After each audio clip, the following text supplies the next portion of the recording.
o salário do obreiro que se mudou, teve disposição para se mudar e levar toda a família para lá, e pagando também o aluguel lá e os custos da obra lá, financeiramente falando.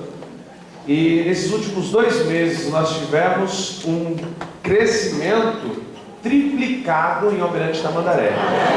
Então nós tínhamos 30 pessoas em Almirante Tamandaré nos cultos, e nós temos feito os cultos lá com 84, 85 pessoas. Então é uma célula grande que multiplicou em 3 de uma vez só.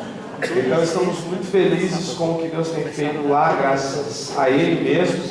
E o pastor Maurício foi lá junto com a pastora, e o meu filho, inclusive, está lá nessa festa, porque minha esposa está no Domingo Kids, eu ia pregar, e aí nós despachamos a criança. Graças a Deus, eu fui preparar bem, de tarde, inclusive, por conta disso. E lá em Piraquara, só para atualizar os irmãos também, lá em Piraquara nós já temos essa média nos cultos. Domingo passado a pastora Nina não estava conosco aqui em Curitiba, porque ela estava pregando lá em Piraquara, e nós temos também lá em Piraquara uma média de 90 pessoas no culto. Já chegam nesse domingo retrasado, passado que a pastora estava, eram 105 pessoas em Piraquara, e nós já tivemos lá até 120 pessoas nos cultos. Nas células também é a mesma frequência média. Então estamos crescendo com a graça de Deus. Aleluia. E por isso que esse alvo de 1000 pessoas é um alvo que Deus colocou no nosso coração e nós queremos alcançá-lo.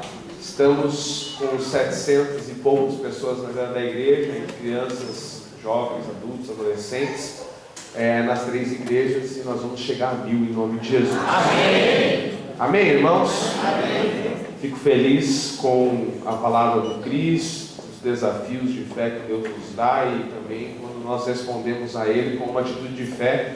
E eu creio que isso tem a ver com a palavra que vai ser pregada na noite de hoje, que é o capítulo 7 e 8 do livro sobre fé que nós estamos lendo nesse tempo de campanha.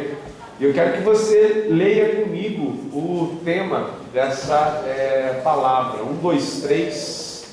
As diferenças entre esperança, fé e crer. Mais uma vez. As diferenças entre esperança, fé e crer. E a última vez, para quem está dormindo, não falou nada ainda, dá tempo de acordar e falar com todo mundo no 3. As diferenças entre esperança, fé e crer. Amém, irmãos? Amém. Irmão, não é só conceitual. Não é só para você dar uma de teólogo por aí, pelas esquinas, e sair falando assim, porque a esperança é isso, porque fé é isso, porque crer é isso, porque a diferença entre isso e aquilo é isso. Não, é para que de forma prática você desfrute da vida que Deus tem para você. Porque se você não tem essas diferenças claras na sua vida, o seu pastor Marcelo Almeida, que vai estar dia 26, fora essa segunda na próxima conosco aqui, pastor, presidente da Videira Internacional, uma bênção, dia 26 estará aqui. Ele foi a primeira pessoa que ministrou isso nas aulas do telepresencial, foi a primeira pessoa que ministrou e eu ouvi. Todo ensino, toda doutrina implica numa prática. Aquilo que eu faço tem a ver com aquilo que eu recebi por conhecimento, por entendimento. Isso é muito prático. Então, por que não vou ficar citando exemplo disso, mas é prático nós percebemos que aquilo que nós fazemos é por conta da doutrina do ensino ou da falta dele que está sobre nós. Então eu não aprendi a ser um bom marido. Pois é, a consequência prática é que eu não vou ser, porque me falta esse entendimento, eu acabo tendo esse tipo de postura. Então, toda a prática, ela tem origem numa doutrina, num ensino. Então, tem muitas coisas que nós não vivemos na prática, ou praticamos errado, que não é mudando a prática que nós resolvemos. É, na verdade, uma questão de entendimento, de mudar o ensino. É aquilo mais ou menos que o discipulador aí falou para nós. Mas antes de eu entrar no assunto, eu quero que a gente faça uma oração. Por quê? Porque eu creio que o pastor Ryan esteve conosco aqui, ele nos ministrou sobre isso. Na parábola do semeador, em Mateus, se não me engano, é capítulo 13, exatamente, fala sobre 3 tipos de terreno. O semeador, e esse sou eu na noite de hoje, sai a semear a palavra de Deus, são sementes, e existem 3 tipos de terreno, 4, mas os 3 mais complicados, quais são? São sementes que caem à beira do caminho, são um terreno pedregoso e um terreno cheio de espinho. Então se lança a palavra, mas às vezes ela fica à beira do caminho. E aquela semente, ela é roubada rapidamente. Jesus, quando explica essa parábola, ele diz assim: a pessoa não entende aquilo que foi semeado, e aí ela não desfruta da palavra da revelação. Aquilo é roubado dela. Você não pode ser como aquele que fica à beira do caminho, que a semente fica à beira do caminho. Você tem que ouvir isso aqui, e você tem que ser aquele terreno bom. Amém. Terreno em que a semente cai, germina e dá fruto. Amém. Amém? O outro terreno é o terreno do pedregoso, que a semente cai, mas como é um terreno pedregoso, eu olhei aqui para frente e vi esse daqui, e eu imaginei que é bem isso mesmo. Sementes que são lançadas aqui, elas não podem germinar e dar fruto, por quê? Porque é muita pedra ali, não há a raiz, ela não consegue fixar. E talvez você seja um desse terreno, que ouve a semente, que as sementes ouve a palavra, as sementes são jogadas, mas há muita pedra e há pouco espaço, pouca terra para a semente produzir raiz. E daí não produz fruto também. Germina, mas como não produz raiz. E são esses aqueles que ouvem aqui, vêm no domingo, ouvem a palavra, mas não conseguem dar fruto. Por quê? A palavra não consegue dar fruto, a palavra não é plenamente eficaz. Por quê? Porque não tem raiz no nosso meio. Então não vai na célula, entra muito, sai calado. Não tem discipulado, não compartilha, não recebe, não renova essa palavra. Eu, quando aprendo, eu estou decorando muitos versículos, já tenho mais de 30 nesses últimos 2 meses decorados, que eu não estava fazendo isso, e agora reativei. E eu tenho declarado esse versículo para todo mundo que eu encontro. Eu falo isso dentro de casa, por quê? Porque quando a gente começa, isso produz raiz. A semente que tem sido semeada na minha vida através desses versículos, ela tem encontrado raiz. Por quê? Porque eu não sou esse terreno pedregoso que não tem raiz e que não pode produzir fruto. Então, que você seja, eu vou orar para isso, para que você ouça, mas não se perca no meio desse terreno pedregoso, para que você seja a pessoa que recebe a palavra, mas tem raiz, e aquilo pode crescer e dar fruto na sua vida. O outro e último terreno é o terreno espinhoso, que é o quê? Segundo Jesus, no Mateus capítulo 13, ele diz assim: o semeador semeia, as sementes caem, mas como há muito espinho, esses espinhos são preocupações, é o que Jesus fala na continuidade do capítulo 13, isso é roubado. As sementes são roubadas, elas não conseguem crescer, porque as preocupações, os espinhos, não deixam. Então talvez seja você aquele que não tem raiz na igreja. Você, nessa semana, em nome de Jesus, vai compartilhar isso dentro de casa, vai sair daqui falando dessas diferenças. Você vai chegar no seu trabalho falando das diferenças dessas pessoas. Você vai abrir a sua boca na quarta-feira, você vai abrir sua boca no sábado, você vai falar isso para os seus filhos. Você vai viver isso como realidade, em nome de Jesus. Isso não é um terreno pedregoso. Você também não vai ser esses à beira do caminho, em que logo não entende a palavra, não consegue entender, e daí aquilo se perde facilmente. Você também não vai ser como esse, e você não vai ser aquele que é tomado por preocupação. O Senhor te trouxe até aqui, Ele consegue cuidar do teu filho que está logo ali. Então não se preocupe com o seu filho. Ele consegue cuidar da sua esposa, do seu marido, que talvez não estejam aqui, dos seus filhos. Ele faz isso já. Então esse é o momento de você não ceder às preocupações, porque essas preocupações são espinhos que roubam a semente que vai ser semeada na sua vida. Dá para entender o que eu estou falando? Amém. Diga glória a Deus. Diga: o meu coração é um terreno bom. Toda semente semeada aqui germina, produz fruto. Deus, eu declaro isso, Pai, sobre a igreja em nome de Jesus. Declaro, Senhor, a nossa mente tocada pelo Teu Espírito nessa hora. Nós, Senhor, gostamos de passar tempo explicando a Bíblia, Senhor, porque entendemos que a revelação, Pai, o conhecimento vivo da Tua palavra, Senhor, produz em nós realidade espiritual, produz em nós uma atitude prática, muda e transforma o nosso ser, Deus, muda a nossa história. Eu quero declarar, Senhor, que não tem espinho, nem pedra, nem semente à beira do caminho nesse lugar, Pai. Tem, na verdade, um monte de terreno bom. Tem, Senhor, entendimento, Senhor, se recebe a palavra com alegria e com paz. E eu declaro, Pai, que as sementes lançadas hoje vão produzir frutos, Senhor, a 30, 60 e a 100 por 1. Frutos na nossa vida, no nosso ministério, na nossa casa, no nosso trabalho, em nome de Jesus. Amém, amém, irmãos? Glória a Deus. Então, as diferenças entre esperança, fé e crer. Eu quero que você abra a sua Bíblia em Hebreus capítulo 11. E aí eu vou pedir um favor. O irmão vai passar o primeiro slide e ele não vai abrir no versículo lá. Eu quero que você abra esse versículo. Você tem que decorar esse versículo, irmão.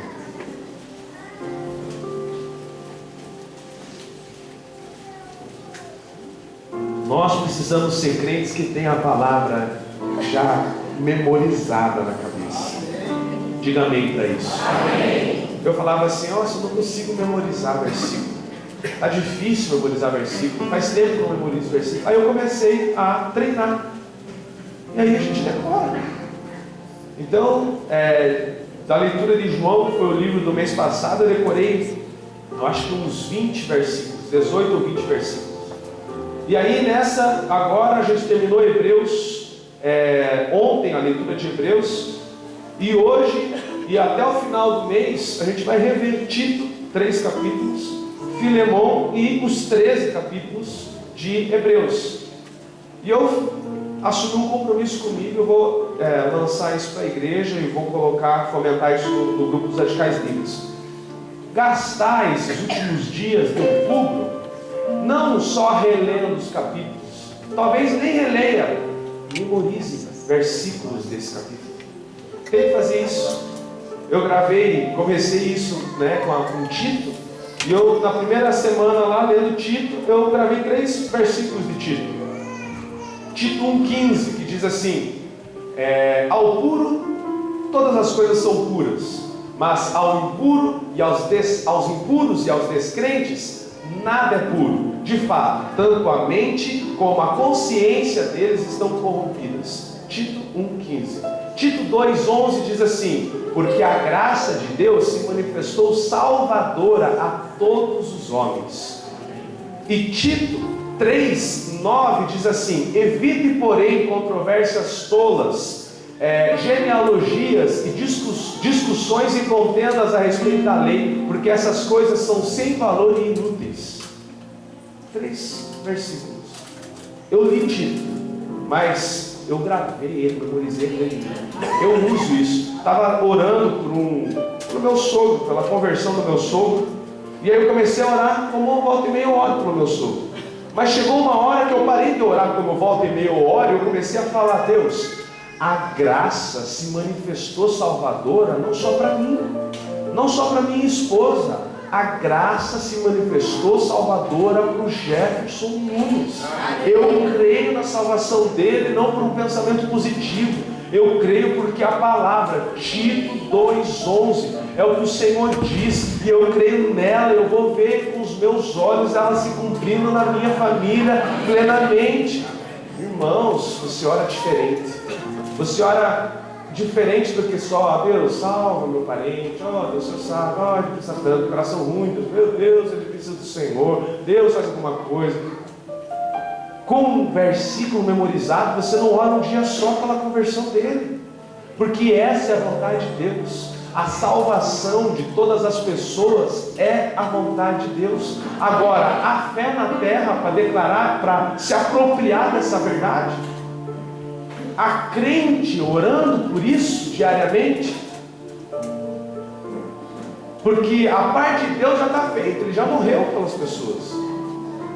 João 3,16 é o que você já se converte, sai decorando já ele. Então você sabe que a parte de Deus já está feita. A nossa parte, irmão, é orar, é interceder, é clamar, é crer, é orar 1 dia, 2 dias, 3 dias, toda hora. Amém. Só que daí, se você ora 1 dia e não acontece no outro, a gente desestimula, mas sem fé é impossível agradar a Deus. É impossível agradar a Deus. Deus não quer que você retroceda, porque o meu justo viverá pela fé. Se retroceder, não me agradarei dele. Então continua na fé, continua declarando. A fé me leva a orar pela salvação de uma pessoa num dia, e essa fé precisa me levar a orar todos os dias. Se eu tenho fé, fé é convicção de fatos que eu não vejo. Convicção, certeza do que eu não vejo. Então, se eu tenho convicção, não é mais ser, é porque a gente sabe, porque o coração do homem é duro, porque a gente sabe que não é todo mundo que vai se converter. A gente sabe que não é todo mundo que vai se converter, sabe por quê? Porque a igreja não crê nisso, porque Deus morreu pelo mundo inteiro, porque a graça salva todos os homens, é o que a palavra de Deus diz. Então, por que pessoas ao nosso redor morrem sem a salvação? Porque nós não pregamos para ela, porque nós não temos fé que isso pode alcançar elas, porque a igreja não intercede, porque a célula não sai fazer sair da toca, porque o líder não visita, porque a igreja não cresce, porque o diabo se levanta contra e há guerra espiritual acontecendo. Mas a parte de Deus já está feita. A gente precisa crer. E aí eu começo a pregação. Na carta aos Hebreus, no capítulo 11, verso 1, existe a definição bíblica. Diga, definição bíblica do que é fé. Olha o que diz nesse versículo. A fé é a certeza de fatos que se esperam, e a convicção de coisas que não se veem. Você pode declarar isso comigo? 1, 2, 3 e... A fé é a certeza. Horrível, de novo. 1, 2, 3 e... A fé é a certeza de fatos que se esperam, e a convicção de coisas que não se veem. Amém? Amém. Ora, a fé é a substância. O que é? Eu fiquei pensando, como é que eu explico isso de forma didática, para ficar fácil de entender e de aprender?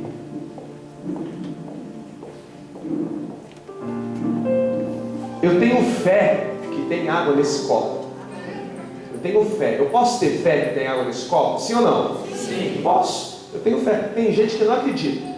Tem gente que está lá atrás falando, não sei, hein? Será que tem mesmo? Mas eu posso dizer que eu tenho fé que tem água nesse copo. Não porque eu estou olhando, só estou fazendo um exemplo. Eu tenho fé. Agora, quando eu olho aqui, tem uma substância aqui dentro. Então, quando eu olho, não é mais uma questão de fé, é uma questão de convicção.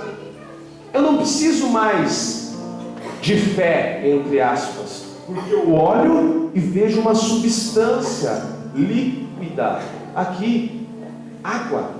Eu vejo, tem substância. A minha fé, segundo a Bíblia, é a substância, é a realidade, produz convicção, só que não de fato que eu vejo, de fato que eu não vejo. É como se num copo sem água, pela fé, eu pudesse ver água claramente. Se eu levanto esse copo e digo assim para você, tem água aqui, não só os lá de trás, mas todos aqui nesse salão vão falar, pastor, o senhor está maluco, não tem água aí. Só que fé é substância do que eu espero, é convicção do que eu não vejo, é como se tivesse para mim. Quem não tem fé, para tudo na vida, vê um copo vazio. Mas quem tem fé, para tudo na vida, vê um copo cheio de água. E as pessoas olham para o mesmo copo e elas falam: não tem água aí, não vai acontecer. Olha, você tem que cair na real, isso é muito difícil. Olha, o mercado não está fácil. Olha, a sua vida financeira, olha, não é assim. Não é simples. Não é fácil. Para você, não, para alguns, mas para você. Então, para a grande maioria, é fácil constatar que não tem nada. Mas a questão é que o justo, o meu justo, vive por fé. Amém. E fé é convicção, de fato. A fé é a substância daquilo que eu espero. A fé é convicção, é certeza. Eu posso ver. Agora, você, para promessas de Deus na sua vida, precisa de copo com água? Ou você pode olhar copo sem água e falar: eu creio. Amém. Eu creio, eu tenho convicção. Aleluia. De fato não tem água aqui, mas a salvação do meu sogro é uma convicção que Deus tem gerado no meu coração. Amém. Porque a palavra de Deus, porque Deus já fez a obra mais difícil. Não é difícil. Difícil seria ele se salvar sozinho. Jesus já morreu por ele, então não é difícil mais. Jesus morreu e Deus deseja, é o que diz a Bíblia, Ele deseja a salvação do seu Pai. Ele deseja. Eu preciso crer. Eu preciso encarar e me relacionar com essas pessoas, por exemplo, que nós clamamos por salvação, com convicção de que elas já são salvas, de que essa realidade que é espiritual, ela vai se manifestar hoje, ontem. E se pastor, e se ele não se converteu hoje, amanhã eu acordo mais cheio de convicção ainda. Eu declaro com mais felicidade, paz, certeza, alegria no meu coração. Se você no dia seguinte, onde não aconteceu aquilo que você esperava, aquela certeza não aconteceu naquele dia, no dia seguinte você acorda falando assim: foi para o encontro, preguei o evangelho, mais uma pregação, e a pessoa não se converteu. Paciência, Deus sabe. Deus sabe. Deus sabe uma coisa: você não tem fé. Porque o fato dele não ter se convertido ontem removeu a fé do seu coração, então você nunca teve. Porque fé é convicção. Aconteça o que acontecer, eu tenho uma convicção, eu tenho uma certeza. A fé para mim não é algo, é uma substância palpável para mim. O que eu não vejo é palpável. Irmão, seu relacionamento com Jesus é pela fé, sim ou não? Amém. Seu relacionamento com Jesus é pela fé. Você vê Jesus? Não. As pessoas veem Jesus? Mas quando você fala dele, não parece que é palpável? Não parece que ele realmente está ali em carne e osso? É assim para nós ou não? Nós não nos ajoelhamos e oramos e falamos, fechamos o olho e parece que ele está ali conversando com a gente? Sim ou não? Sabe o que é isso? Fé. É convicção, certeza do que eu não vejo. Difícil demais. Você já está salvo há quanto tempo, irmão? Você já está nesse relacionamento com Jesus há quanto tempo? Não é difícil. Essa convicção que nós temos de que Jesus está vivo e existe, por exemplo, é a convicção que você tem que ter para você prosperar amanhã no seu trabalho. Amém. Amanhã nós oramos aqui pelos desempregados. Amanhã você vai entregar alguns currículos. E aí, talvez nos 3 primeiros, ou em todos do dia, digam assim para você: você está velho para trabalhar. Seu currículo é ruim demais. O mercado está difícil. Na terça-feira, você vai continuar entregando currículo? Você vai para casa igual um derrotado, falando: oh Deus, está muito difícil, oh Deus, aquela oração do Cris não funcionou, culpa do Cris. Ou você vai chegar na sua casa e falar: o diabo está amarrando, porque Deus quer minha prosperidade. Porque todos aqueles versículos que ele falou são a vontade de Deus, é a Bíblia, é o coração de Deus expresso em palavras. Deus quer me abençoar, eu sou filho. Meu Deus, se eu quero abençoar o Isaac, que é meu filho, muito mais o Senhor. Se pai e mãe aqui na terra não dão pedra e cobra para filho, eles dão pão e água, muito mais Deus, que é o melhor pai do que os terrenos. Então eu tenho convicção, o diabo está amarrando esse emprego. Eu tenho convicção, eu ainda sou preso a mamon. Eu tenho convicção, eu sou infiel no pouco. Então o Senhor não pode, eu vou começar a ser fiel no pouco que o Senhor me dá. Então eu sou incrédulo mesmo. Eu vou lá, entrego o currículo, mas eu já imagino que não vem, que vem a resposta negativa. Você se conserta, mas você não joga nada para Deus. Por quê? Porque de Deus você já ouviu o sim. 1 Coríntios 1:20, que nós falamos domingo passado no culto. Nós temos o sim em Cristo. Nós temos o sim para todas as promessas. Amém. Mas falta fé no nosso meio, irmãos. Ontem, eles não estão aqui, a Grazi e o Flávio. Eu casei ontem um casalzinho aí da igreja, meus fatos. E a história deles não é tão abençoada não, porque eles saíram da igreja, eles poderiam fazer corte, aí ficou muito pesado para eles fazerem corte, aí eles saíram para namorar, e namoraram e tal, ficou difícil, aí eles voltaram com ela grávida já.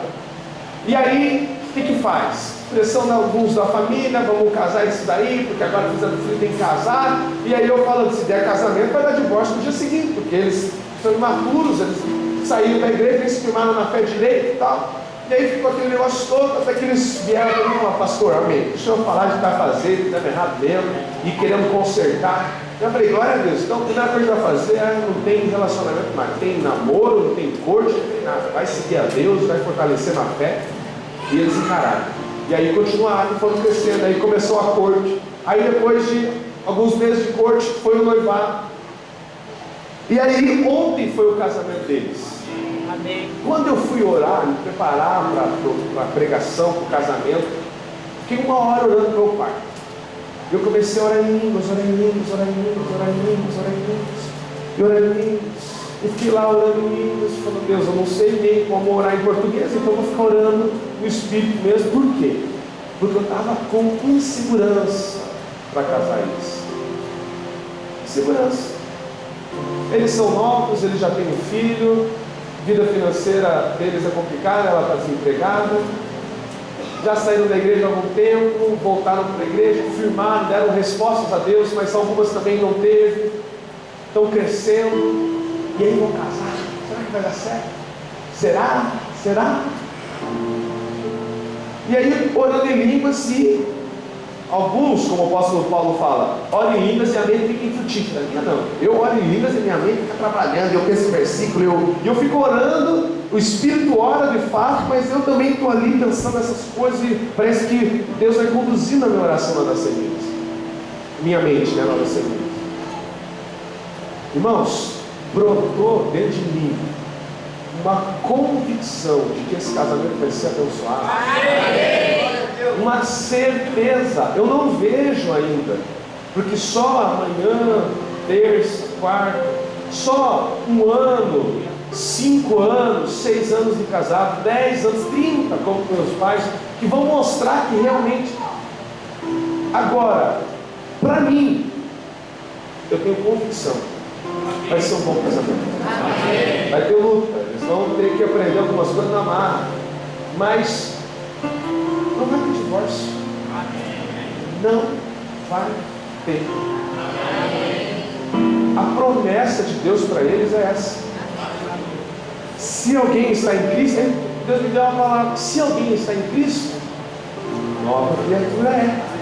As coisas velhas já passaram, eis que tudo se fez novo. 1 Coríntios 5:17. Acho que é 2 Coríntios 5:17. Segunda, né? Às vezes faz essa coisa. Ah lá. convicção, irmão. Quando eu saí daquele quarto, aí, a Júlia tá aí? Júlia, você mandou uma foto de uns gatos, foi você que mandou, né? Foi ontem que você mandou aquela foto? A Júlia mandou uma foto de uns 5 gatinhos, e aí a frase em cima, indo orar, ou indo para oração, uma coisa assim. E aí embaixo, uns 5 leões assim, e voltando da oração. Eu me senti assim, eu me senti igual um gatinho falando assim: ó Deus, eu espero que eles casem, que dê tudo certo. Deus, eu tenho desejo no meu coração de não dê nada errado. É ruim para o pastor pregar, mas em segurança. Mas Senhor, me ajuda. Eu fui assim.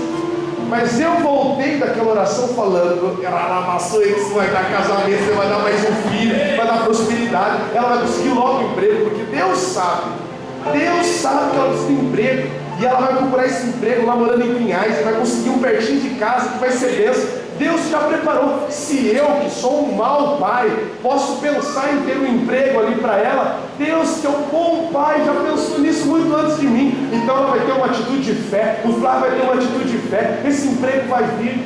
Irmãos, eu saí cheio de copo vazio. Eu olhei para eles, aquela carinha de meninão, aquela carinha de menina, mas parecia uma jarra de água para mim. Cheio de convicção, cheio de certeza.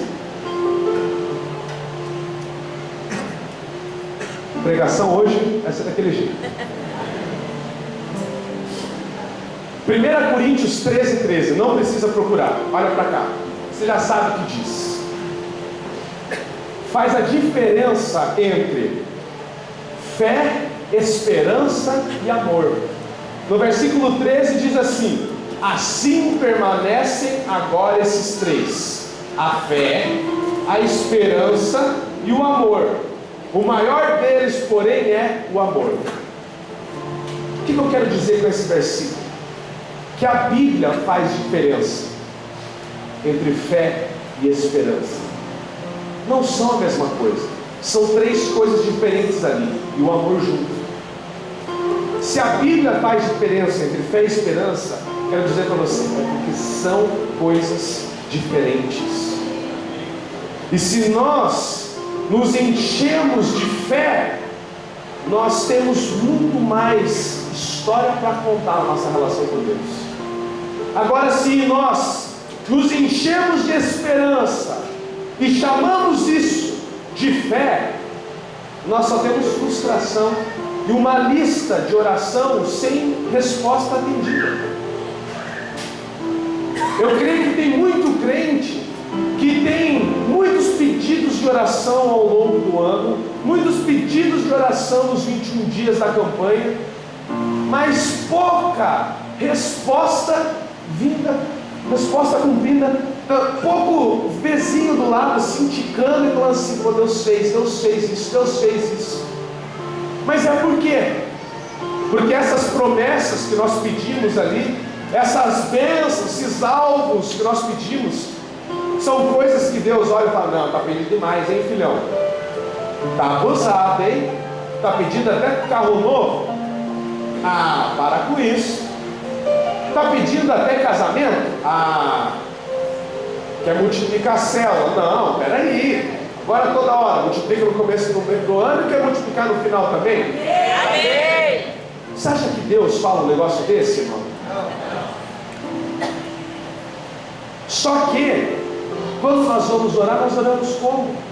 Cheios de fé ou só com esperança? Esperança é uma expectativa.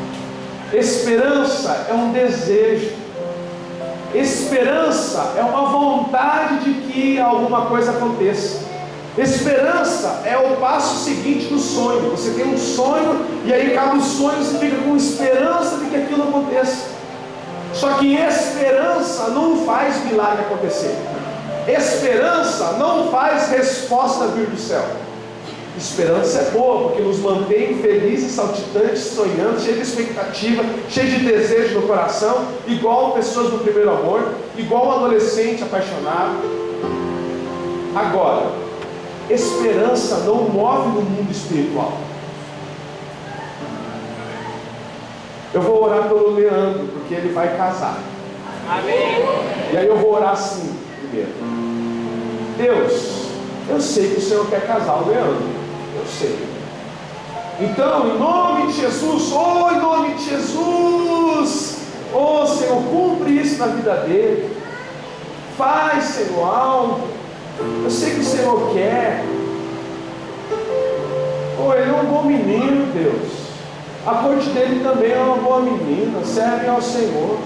Senhor, faz algo, por favor. Abençoa ele. Deus, eu quero tanto que o Senhor abençoe ele. Faz isso, Deus. Eu digo para você, são horas inúteis na presença de Deus. Porque não tem fé. Sem fé é impossível agradar a Deus. Fé é convicção de fato, que eu ainda não vi, mas é convicção e certeza. Eu vou orar pelo Éder, porque o Éder está com uma enfermidade muito ruim nessa orelha dele aqui. A gente fala um órgão às vezes, né? Tem que dar uma amarrada. Não falar na orelha dá nada. Eu vou orar pela orelha dele, porque é assim, está podre essa orelha aqui, irmãos, você não sabe, que é lepra. E aí a gente vai orar. Como é que a gente vai orar? Cheio de esperança. Cheio de esperança. A gente vai orar assim, põe a mão na lepra e fala assim: Deus, Tu podes. Eu sei que o Senhor pode fazer. Senhor, eu sei, o Senhor morreu na cruz. O Senhor morreu na cruz pelo Éder por causa dessa orelha podre. Então, Deus, por seu grande amor, amado Deus, restaura, restitui, Deus. É uma oração cheia de esperança, cheia de desejo. Deus, faz alguma coisa. Só que não é cheia de fé. E as nossas orações serão respondidas se elas forem feitas com fé. E por que a gente ora sem fé? É porque a gente não... É porque o diabo rouba o entendimento disso, Deus. Porque se tiver fé, o mover começa a acontecer. Amém. É a fé que faz o justo viver. Amém. É a fé que faz a cura acontecer. A oração de Tiago 5,16b, a oração do justo é poderosa e eficaz. Amém. Mas espera aí, a oração do justo é poderosa e eficaz, mas a minha, ela não se cumpre. O que é esse justo então? Hebreus 10:38. O meu justo vive pela fé. Então, justo é aquele que vive pela fé. Então, a oração do que vive pela fé é poderosa e eficaz. A oração do que está cheia de desejo, de expectativa em Deus, não acontece nada, não faz nada. O Senhor deseja curar essa orelha agora. É hoje. O Senhor já morreu há 2000 anos atrás e levou essa orelha na cruz. Eu creio, não é amanhã, Deus, é hoje. Amém. O Senhor, eu repreendo demônio, eu repreendo falta de fé, eu repreendo incredulidade, eu vou contra os exames, Deus. Eu creio no sangue do Cordeiro. Amém. Eu creio e no que Tiago diz. Portanto, confessem os seus pecados uns aos outros e orem uns pelos outros para serem curados. E se houver pecado, será perdoado. Isso, eu creio. A gente vai orar uns pelos outros e eles serão curados. Amém. Deus, eu estou orando aqui. Cura essa orelha em nome de Jesus. Amém. E aí, mexe a orelha. Está funcionando essa orelha? Vamos fazer um exame amanhã, porque o Senhor curou essa orelha. Amém. Amanhã ele vai no médico, o médico fala: está pior do que ontem. O que fizeram com essa orelha?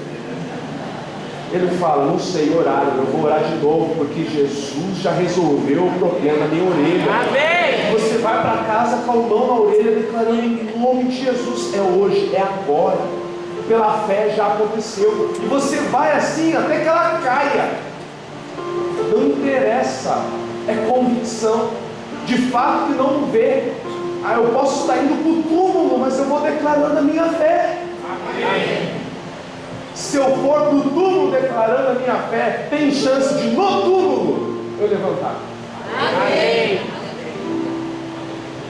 Marta falou assim, já fugi da pregação, hoje não tem pregação. Marta falou assim,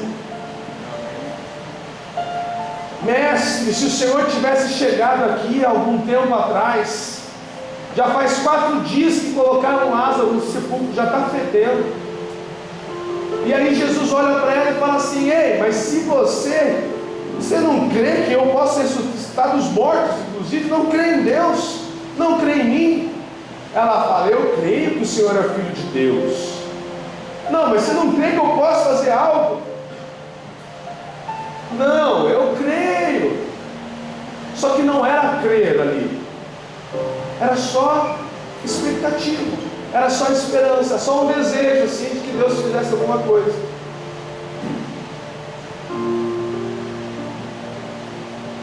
Jesus falou para ela, se creres, verás a glória de Deus. Mas se crer de fato, e não ficar chamando de crer aquilo que é esperança, desejo, só assim, eu espero que Deus faça.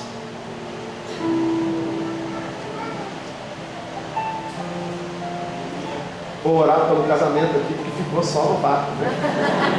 Oh Deus, o Senhor deseja esse casamento. Amém. Então tudo que está amarrando, tudo que atrapalha, todo o coração que tem que ser amolecido, nós declaramos em nome de Jesus, hoje, agora, destravados. Eu creio na vontade do Senhor, que é perfeita, que é maravilhosa, que é soberana. Eu não aceito a falta de recurso financeiro, porque não é por falta de recurso financeiro que homens de Deus travam a sua vida. O Senhor é o Senhor do ouro e da prata. Manda o dinheiro do céu hoje. Amém. Irmãos, essa oração abre porta para casamento. Amém. Não aquela assim, oh Deus, faz algo, faz. Eu creio.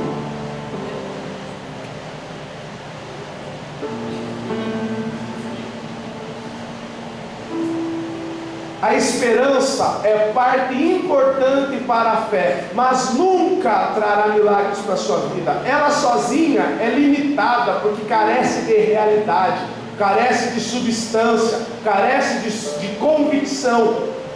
Muitos cristãos vivem cheios de esperança, mas com pouca fé, e por isso nunca possuem nada daquilo que esperam, porque ficam sempre jogando na dúvida, e Deus não abençoa e não recompensa a dúvida.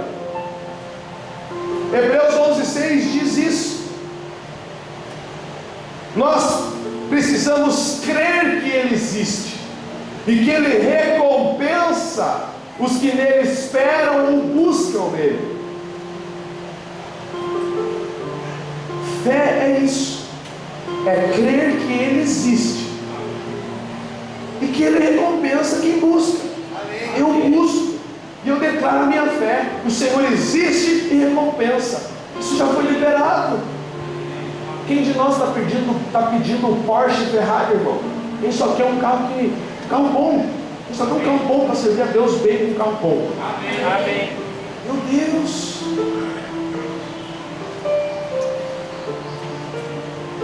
Não sei se eu já contei esse testemunho, mas a minha sogra, muito abençoada, comprou um carro para ela e me deu o carro dela. Eu estava sem carro, com filho. Falei, glória a Deus.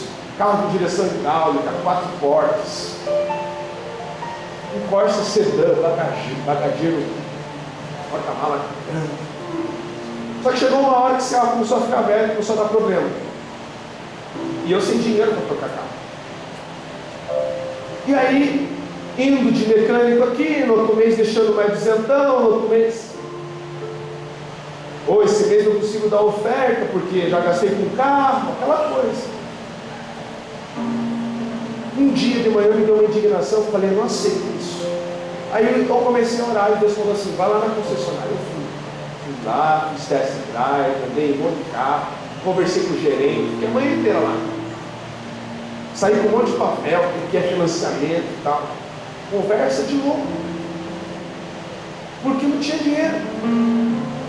Mas fui lá pela fé. Deus ouviu minha oração meses depois. E eu troquei de carro. Carro bom, carro central, carro com bagageiro grande, carro mais novo. Uma benção esse carro que eu tenho hoje. Não gastei R$1 no carro. Mas tem que ter fé. Tem que pegar o carro e ir lá na concessionária e falar assim, vamos trocar de carro hoje. Quantos avaliam esse aqui? Porque hoje eu estou querendo torrar meu dinheiro. E aí o cara atende, você vem e já começa a falar um monte de coisa. E aí você sai com os papéis declarando, Deus, está aqui os papéis, olha quanto que o Senhor precisa para fazer um milagre.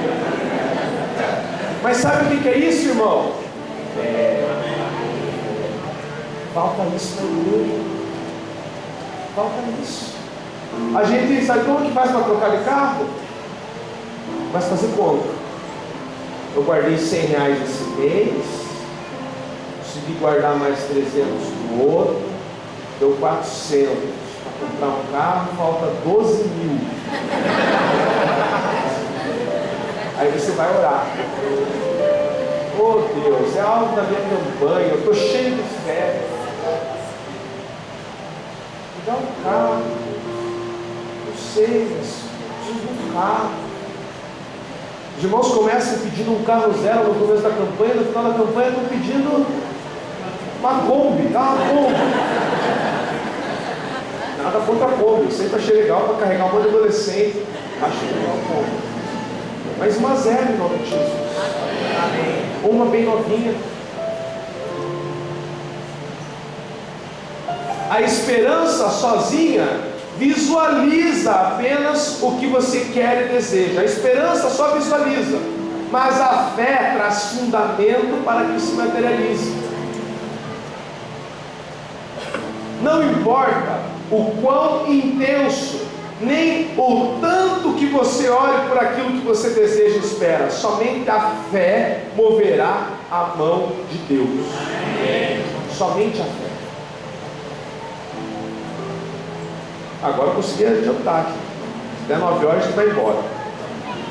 Quando um simples desejo humano se torna uma convicção espiritual, simples desejo humano, isso é esperança. Se torna uma convicção espiritual, isso é? Fala com fé. Isso é? Fé. Você sairá da esperança e começará a ir para a fé. Amém. A evidência de que aquilo que se espera irá acontecer, sabe o que é? Fé. O que você tem que te dá tanta certeza que o seu marido, sua esposa, seu filho vai vir para a igreja? Fé. Mas assim, ele está agora ouvindo música do Fernandinho? Não, mas agora está vendo pregação da Manuel no site da igreja. Ele foi, assinou a ficha do encontro. Mas o que você tem? Fé. Fé. É o que eu tenho. E é o que eu preciso ter. Ela é evidência, ela é substância, ela é a água no meu copo. Eu sei, eu estou vendo, vai acontecer. Não, mas não tem água nenhuma aí, mas eu estou vendo, seu cego. Eu estou vendo com os olhos da fé. Amém. Eu reajo, eu ajo assim. Eu não me intimido com situação, porque eu ajo à altura da minha fé.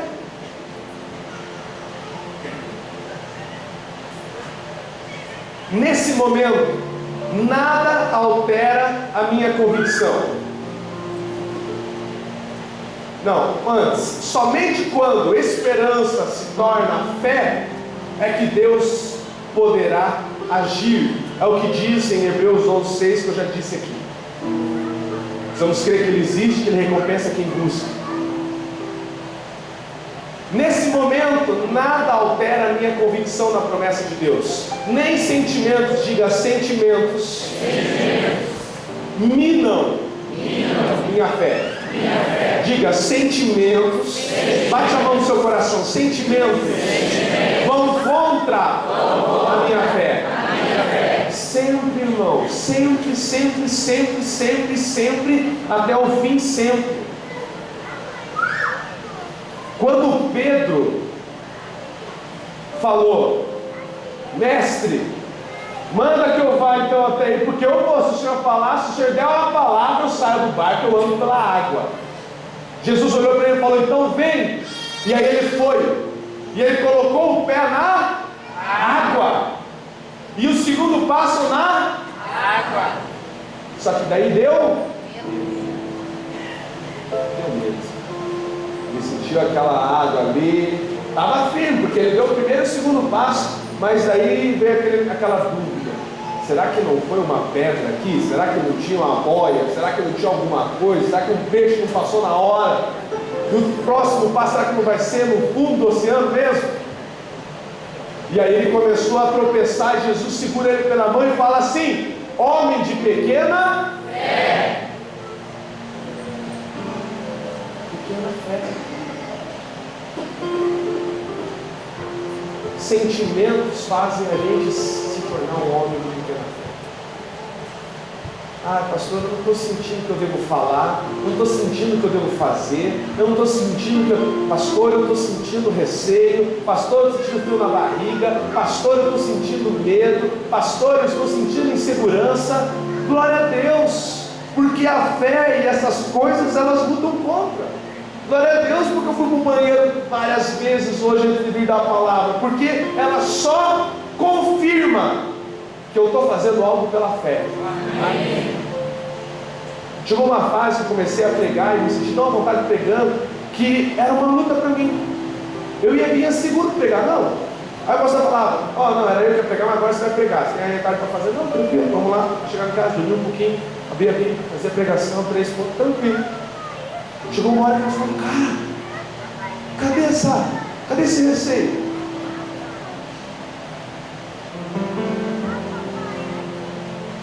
Nem sentimento, nem circunstância e nem a aparente demora pode roubar a convicção sua, pode roubar a sua fé.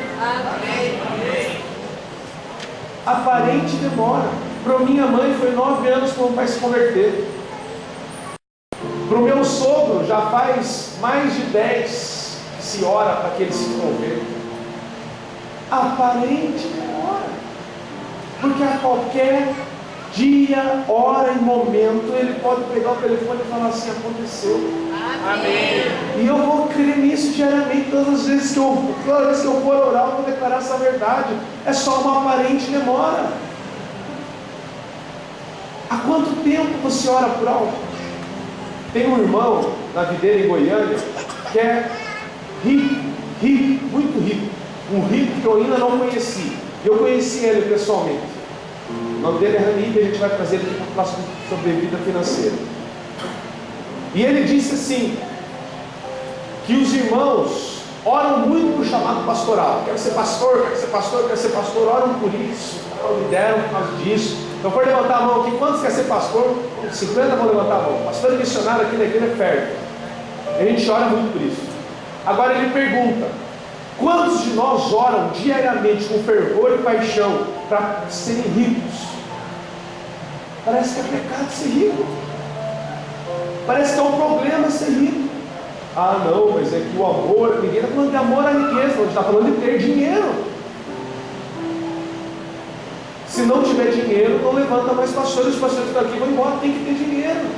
E esse dinheiro não vai vir embalado no negócio. Os irmãos vão ficar ricos. Amém. Os irmãos vão abrir negócio e vai abençoar esse negócio. Amém. Os irmãos vão crescer, os empregados vão sair amanhã e muitos vão voltar empregados. Os que vão voltar na segunda vai ser na terça, na quarta, na quinta, e a gente vai declarar isso todo dia.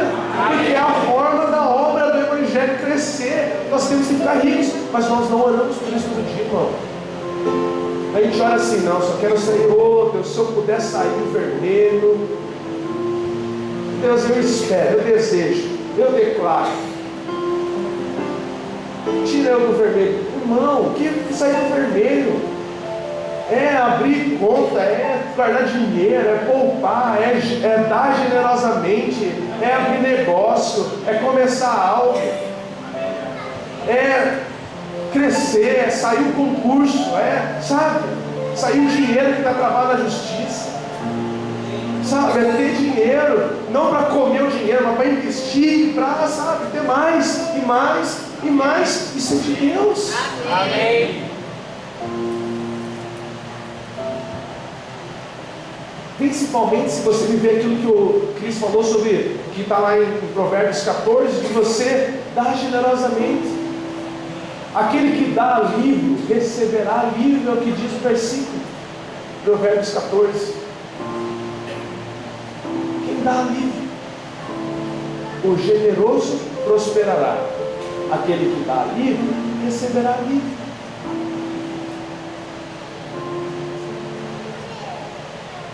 Deus não quer dar dinheiro para quem é generoso. Deus já não tem, para todas as promessas de Deus, a gente já não tem o sim? Amém. Então o diabo está segurando a prosperidade. Você precisa orar com fé todo dia, repreendendo, entrar na guerra. A gente não faz guerra. Quem é que guerreia espiritualmente por alguma coisa?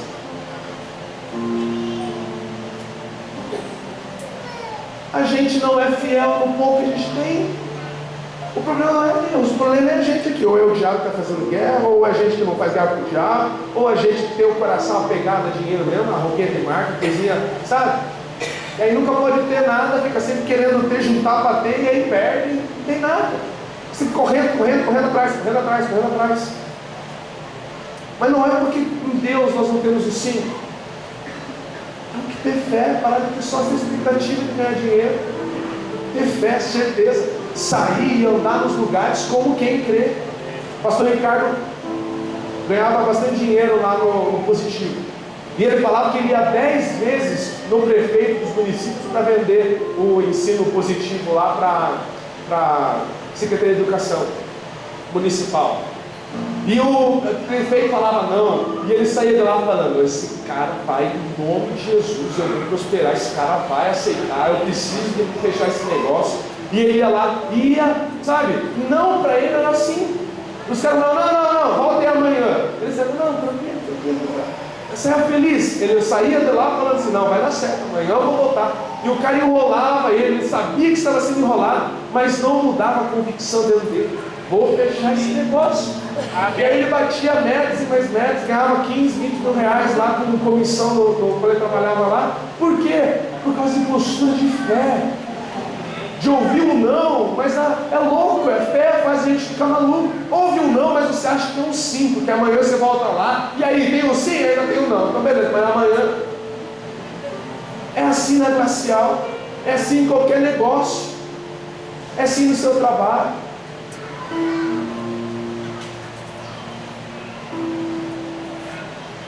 Paramos de orar por algo justamente porque não temos convicção de que Deus fará. Oramos sem fé, ou enquanto não acontece, essa fé se torna apenas esperança. Não pare de orar. Olha para quem está do teu lado e diga assim: